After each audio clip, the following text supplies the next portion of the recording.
We see, response and remission rates. The remission rates are typically over 50%, which you'll see on the slide. I will say anecdotally, with my experience, again, I've been doing this over 20 years as a physician. I have a number of patients who have tried 2, 3, 4, 5 antidepressants, augmenting with,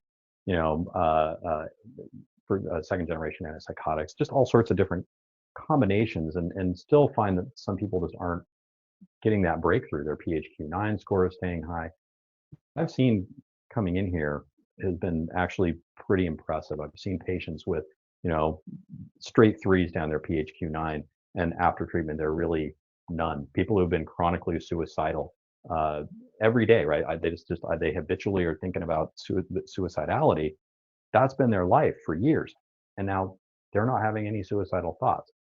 It's really interesting, really even more so than I would have expected before I started using SPRAVATO as a treatment option for people. I've been very impressed. I've actually had multiple patients tell me that SPRAVATO was the first thing that really helped with their suicide. That alone is amazing. Yeah, and believe me, I'm one of the bigger skeptics of the world. So, if I say it, I'm telling you the truth. So what are the long-term effects of SPRAVATO? Yeah, so we know that, again, TRD, treatment-resistant depression, has a waxing and waning course. We understand that the nature of this condition is to have recurrences over time.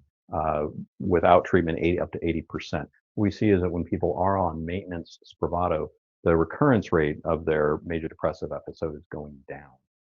Plus, they're getting this constant engagement with a team. If they're coming in once a week, they have a chance to kind of check in with a technician or check in with a doctor on a regular basis to kind of go like, hey, it seems like things are not quite what they were. We can dive into that briefly and kind of say, what do you think might be going on? What can we do to make some adjustments on that? Or, hey, maybe it's time to work with your referring provider, your primary psychiatrist, your primary care doc on this or this or this as well.